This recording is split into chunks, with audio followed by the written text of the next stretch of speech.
Okay, so today our discussion topic is, the big first one is holistic detoxification. So I take one of those, pass it around. Now,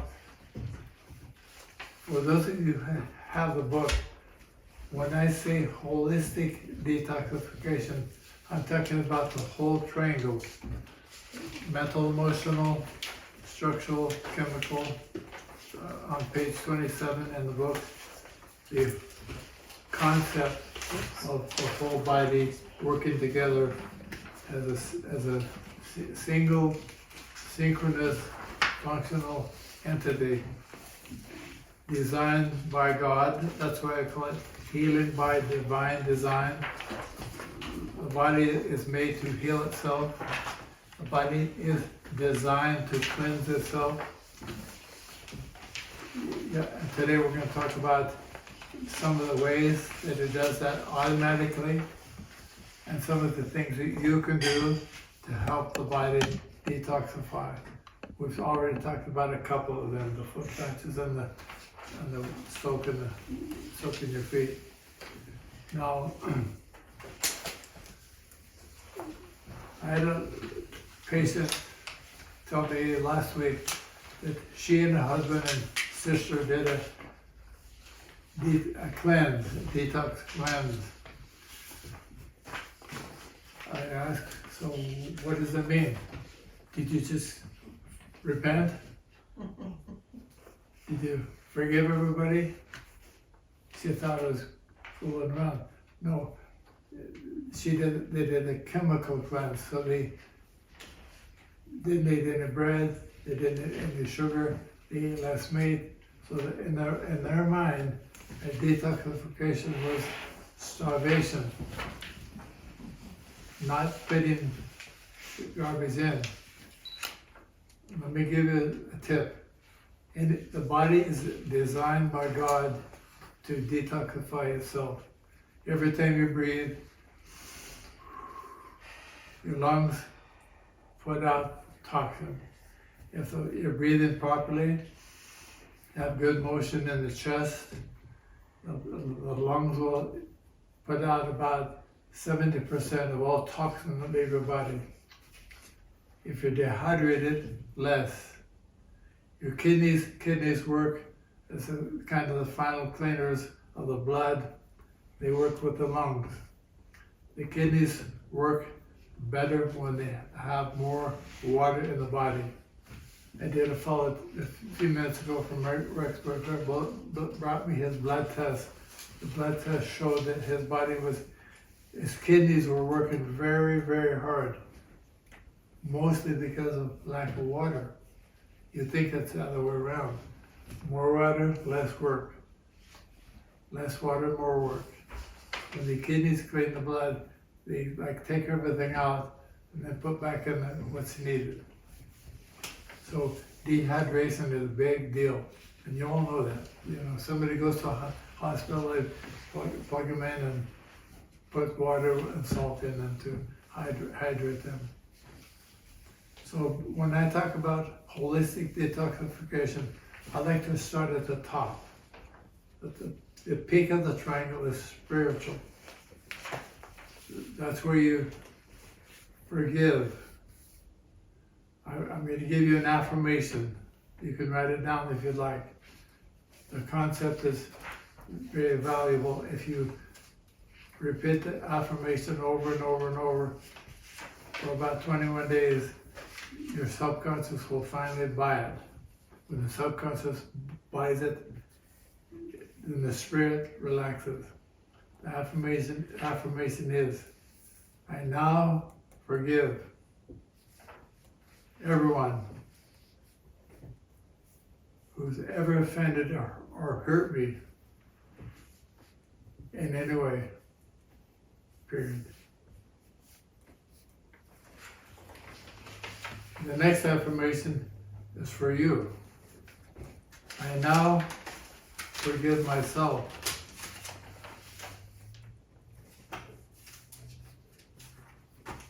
for any hurt that have cause for anyone at any time.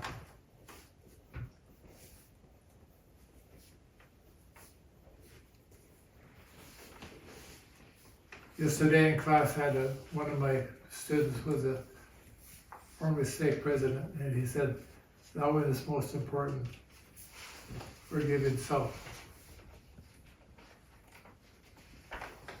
When you finally do that, then you can have the mental attitude that you're grateful for everything that happens, and you're neutral towards other people and you. That's important. Now on the sheet I passed around to you, it says that mental, emotional, we want to get rid of any false ideas. I think President Trump named that fake news. There's a lot of fake news. For example, when you were talking to me today about a fad, what current fad is intermittent fasting. Intermittent fasting is not new. It's been around for a long time. I think God designed it. That's why we fast every once a month for a couple of meals. But I've treated many people who come to me with major chemical problems because they've tried to detoxify by net eating. Keep this in mind. And the body, by divine design, has automatic cleansing protocols. To clean the best, you nurture the tissue. For example, if you want to help clean the lungs and the kidneys, you simply go through a small nurturing process where you feed that tissue something like this tea, or you do curcumin and turmeric mixed together. They're very effective in strengthening your body's own defense mechanism.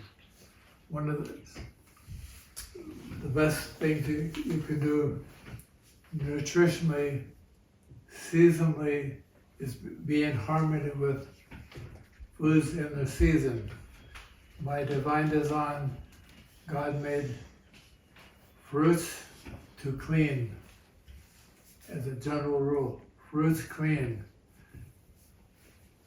Most fruits clean 1 or 2 or 3 organs more than other organs. So if you eat peaches, that will clean different organ than if you eat pears or apples or blueberries or raspberries.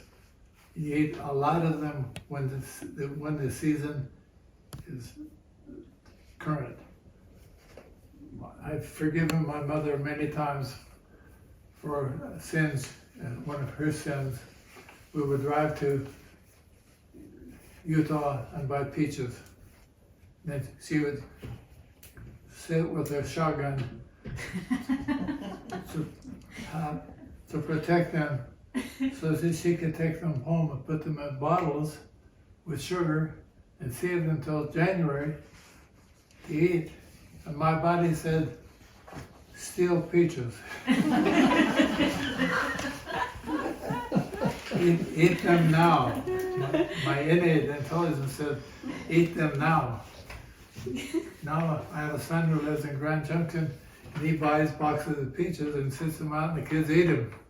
That cleans them out. So fruits clean. Vegetables build, as a general rule. Now again, it's not a hard line, it's an overlap. Some vegetables help some organs more than other vegetables. So what's the principle? The principle is a wide variety when they're in season. Now, for example, potatoes. Idaho, potatoes. Texas and Florida and California market grapefruit, oranges, lemons, limes. To Idaho people, for vitamin C. We Idaho people have never been taught that an Idaho potato has more vitamin C than any of that stuff. It's far less expensive. Is that in the skins or the white meat? It's in the potato. The whole potato? You eat the whole potato.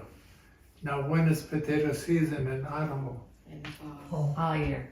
That's all year. It starts in mid-September, and the potatoes will keep in the natural state clear through until the next harvest. Now, which one should you eat? It's September. Do you want to eat last year's potatoes, or do you want to eat this year's potatoes? Well, by September you can get some. Yeah, you can get the new ones. Yeah. And all the big potato factories we have around here that make dried potatoes to ship to China and Japan and India in boxes and cans, they're right now mixing both. Last year and this year potatoes, and they will mix.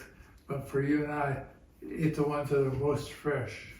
Right now we have a lot of squash, Yes. right? A lot of different kinds of vegetables. Eat them to build your body. And don't worry about, is this building my kidney or my lung? Just eat them in season. That's what the book says, eat in season. Now, chemical, we've covered that. Structural, synovial fluid. Write the word above synovial fluid is very thin oil, lubricant that covers all joints. To detoxify joints, you want motion. When you stand on your T-zone, the whole body vibration, you're moving every joint in the body is getting motion. All you have to do is stand there. It lubricates the joints more. Whenever you can, flex, extend, rotate. Like I showed you with the shoulders, you want to rotate. If you have pain, stop at the edge of pain. Don't go through it. Don't do what the old coaches used to say. You know, no pain, no gain, push it. That's not science. That's tradition from coaches that don't know what's going on. You do the range of motion to the edge of pain and you stop. You push, you exceed tissue tolerance. When you exceed tissue tolerance, you do damage. When you stop at the edge of pain, now when I say pain, I'm talking about on a 0 to 10 scale, pain level of about 4 or 5. Pain level of 1, 2, 3, 4 is okay. If it's a 5, 6, or 7, don't do it. Stop here. Here's why. It's proven that the value of the motion extends 12 to 15 degrees beyond where you went. That's very important. And as I've told you in the past, when you're doing any of the exercises that I teach you how to do, you're not repairing damaged old tissue. You're training the new growth, the new cells. And they are weak, and they need gentle care. They need to be helped every day. That's why we do repetitive microtherapy to help strengthen them and train them. So the medical word for that whole process is called neuromuscular re-education.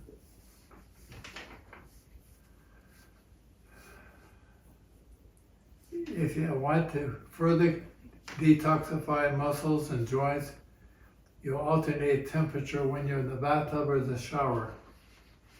Heat it up, that speeds up metabolism. When you cool it down, you slow it down. If you can't, some people can't get in they're scared to get in the tub because they can't get out. I think that's sad. If you maintain your health, you should be able to get in and out of the bathtub right up until the day you leave. If you maintain balance, motion, and strength. But having said that, if you do a shower, play with the temperature gauge. Cool it down, heat it up. I recommend you get heat first, right to the edge, then cool down, heat up, cool down, heat up, and you're done. And when you're But when you're taking a bath, you'd like to have the hot so you can stand. Did I understand right? I recommend that. You want- For how many minutes? It doesn't matter. If you've been in long enough to perspire on the eyelids, get out. Okay? You may not perspire because you don't have enough extra fluid. If you never sweat in the tub, it's not hot enough, you don't have enough to spare. You want to sweat some. When you get out, you want to be wet with not only water, but do some sweating when you get out. And when you dry with the towel, dry briskly. Okay, any questions about that handout? Now we're going to go into the true-false portion. Number one, cleansing simply refers to decreasing the concentration of bad chemicals in the colon. False. Cleansing means the whole triangle. Number two, detoxifying in part means ridding the mind of untruth. True. Number three, the immune system is located in the small intestine only. False. Now, the small intestine is, in general, a huge part of the strength of the immune system. It's very important for you to have healthy flora in the small intestine. Healthy flora means whatever lives in there, when it excretes its waste product, it's more alkaline. Bad flora in the small intestine excretes acid media. That's more damaging to your body for the following reason. When the body is more acid, you have created an environment for more virulent pathogens. That means strong microorganisms, whether it be a fungus, a virus, a yeast, a bacteria. The mean ones, the ones that will kill you, like to have a bad environment, acid. If you clean up the environment, they go away. It's like having mice in the garage. If you feed them, they come. If you have no food, they'll go somewhere else. Same with other insects. The same principle applies in the gut. And by the way, when the small and large intestine are toxic, that affects brain function. There are doctors in Europe who, if you come to see them for mental counseling, the first thing they do is clean the gut, because they can't fix the brain function until the gut gets clean. And that applies to 5-year-old kids all the way through. A lot of teens and middle-aged people have mental problems, learning disabilities, different kinds of handicaps, because the gut is toxic. That's very important to keep that clean. We'll talk about that more. Number 4, it is possible to rid the body of bad stuff stored in fat cells. True. Now, why those words? If your body cannot get rid of toxins that are floating around fast enough that become a threat to your brain or to other functions, the body will store them in fat cells for later processing. If you do simple detox cleanses, chemical, chemically, you get toxins coming out of the fat cells, coming out of the body. For example, there's a process called biocleanse. That's where you put your feet in water, you put an electrical device in the water, it's called the array. It's a 9-volt powered device. It again turns your feet into kidneys and cleans you. The first time I did that, I was about 33 years old. I sat in a small room, had my feet in the water, turned it on, was reading and waiting. The water started to change color. And then I noticed an odor, DDT. Now, I hadn't used DDT for more than 20 years, but on the farm we use it. I get it on my skin, on my hands. It went into my body stored it in fat cells. When I did that biocleanse, it pulled them out, pulled the toxins out. The next time I did it, I could smell it again. Third time I smelled it again. Fourth time, no smell. So that had been in my body in the fat cells. And when you do the simple things like we talked about today with the patches and the soap, that helps clean that out of the blood. I have a friend that was a drinker, and he got into a hot tub. Yep. And he got drunk all over again. I mean, he quit drinking and he got drunk again because I guess it brought the chemicals forward That's interesting. out of the fat. Thank you. Lightly drunk, so he didn't drink. Number 5, the kidneys have very little to do with blood cleansing. False. The kidneys work hand in hand with the lungs. The lungs are the big dogs. They do most of the cleaning. In fact, about 70% of all toxins that leave your body should leave through the lungs when you exhale, if you're breathing deep and properly. If you have adequate hydration and good chest expansion. If you have deficient hydration and deficient chest expansion, your kidneys have to work harder. But they work together to do the final cleanse. Number 6, drinking more water taxes the kidneys more. So less water consumed, the easier it is for the kidneys. That's false. 7, chest expansion is one easy way to measure the lung involvement in reading body toxin. If we do the exam, we measure the chest, roll out, blow in. We always want to have more than 2 inches. I'll tell you a true story. I had a fellow who came to me. It was a big Mexican fellow who sang. That was his career. He sang at restaurants, and he lost his voice. And he came down to see me. I measured his chest. His chest was 60 inches. I could just barely reach around him. I had him take a breath in, breath out. It moved less than ½ inch. He had no motion here or here. It was all up here, breathing up here with his shoulders. That made his neck tight and affected his vocal cords, so he couldn't sing. So what did I do? He lived a long ways away, so I had him do home therapy. I had him lay in the back on his back on the floor, put his arms out, and put a 40-pound weight on his belly. And lift weights with his belly. In 1 week, he got his voice clear back and started to, we did some more rehab, but we got it fixed because it was not breathing properly.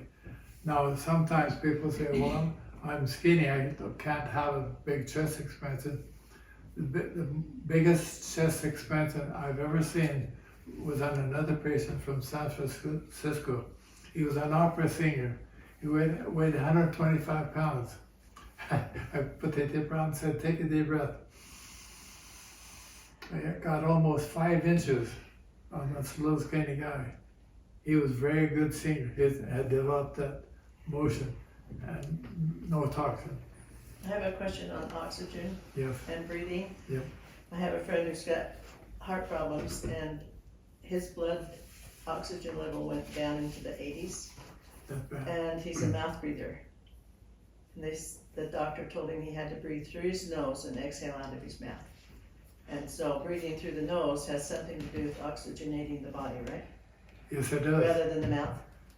When you breathe through the nose, that goes into the blood from the nasal cavity. When you breathe through the mouth, it does not do that. It's deficient when you breathe through the mouth. How can you breathe through your mouth or exhale through your mouth unless you're thinking about it? I mean, is that normal? I mean, does that come naturally? No? You have to have your mouth open all the time. Yeah, that's why when you do the exercises that I tell you to do, for your head, Yeah. you breathe in through the nose, the head opens up, and when you blow out, the head goes down. You're supposed to do that all the time? Breathe No. through your, oh, just when you're exercising. When you're doing Or doing- self-therapy. You don't have to No, exhale through your mouth. no, in fact, you should practice breathing in and out through the nose. Okay. Now, BYU right now has a basketball player, who is a mouth breather. His family lives here. I'm anxious to help him breathe through it better. His head's stuck. He will be a better athlete when we get him breathing through the nose, not the mouth. He'll last longer on the court. Okay. Number 7. Number 8. The body's ability to stand and sit in a neutral posture has little to do with the strength of the immune system. False. The body needs to be balanced. I saw a lady yesterday whose head is way forward. When the head goes forward, the weight of the head, the effect of the weight of the head increases. So she's carrying around like a 50-pound weight. She's very tired. She's tired all the time because she's not balanced. When you balance, you help everything in the body. All body functions better when your body is neutral. Probiotics, number 9, becomes an essential supplement if one has been vaccinated, especially with antibiotics. That's the product that I use is Flora Plus. If you had any kind of vaccination, you should go through a few cycles every year of Flora Plus to rebuild the friend of flora in the small intestine. Sweating not only aids in cooling the body, but also cleansing and detoxing. True. When measuring the urine pH, now we're talking about the chemistry of the pee in the morning, should be above 6.4 and not over 7.3. Why is that? Because the body cleans during the night, it stores up urine, and when you pee in the morning, it's dumping out garbage. If we measure the pH of the urine with pH paper, it's a simple test. Look at the color, it tells you what the pH is. If it's below 6.4, your body's too acid. That then lets you know that the media, the chemical environment of the body is more prone to pathogens, things that make you sick. If it's between 6, 5, and 7, that's good garbage. Okay? We want to throw out the garbage. If it goes above 7.3, that's about what the blood is. If the urine is more alkaline than the blood, that's a sign of a serious problem. If you ever test your urine in the morning and it's above 7.3, it's a dark color, you need to talk about it. That indicates the body is breaking down fast. Now, there are a lot of things that affect the pH. We're not going to talk about them today, other than if you have a low pH, less than 6.4, the best thing you can do naturally are vegetables, green vegetables. If you need to enhance the value of the green vegetables, and I recommend the superfood. This is a big combination of a lot of vegetables with some fruit. It's a very inexpensive way to get more nourishment into your body that helps alkalize and cleanse. I'll pass this around so you can see what's in it. There's a lot of good nutrients. It's cheaper to buy this than it is to go buy all the stuff and try to eat it. It's a lot easier too. It's a lot easier.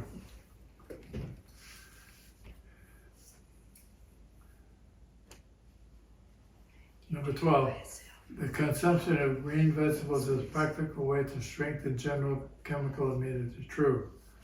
Exposing one's mind to toxic ideas can lead to holistic degenerative changes. True. Toxic ideas, avoid them. Okay, now, another quick question here. Why pH matters? While they're passing that around, can I ask a question about sweating? Yes. That was one of your detoxifiers. Yep. So what are some really good ways to sweat? Hot bath? What else? Exercise. Sauna. Yard work in the summer. Steam. Yeah. Garden work. If you're a teenager, homework. You want to get the body temperature up. The easiest way is to soak in a hot tub. Now, while we're passing that around, I want to talk about one more topic, and that has to do with detoxifying the liver. The liver is the main organ for cleaning toxins that you eat. Food coloring, preservative, insecticide, pesticides that come on your food. All absorption of nutrients from the gut go into the lymphatic system and into the portal vein and go directly to the liver. The liver then is a big cleaner of what you ate before it allows the nutrients to get into the general circulation. Okay? The liver can be overloaded by eating too much bad food. One of the simple ways that I use to see if a person has overloaded liver is to look under the tongue. I call them the liver lines. You put the tongue up, look under the tongue. You should have nice, smooth, pink tissue. If you have blue lines, you have overload in the liver. The wider they are, the more they protrude, the longer the problem. If they branch off and have purple branches and are protruding, then you have a significant problem. If you have a blood test, the medical doctors may see, oh, you have fatty degeneration in your liver, and put you on some kind of drug to help your liver, maybe a statin drug to protect you from the toxins from that.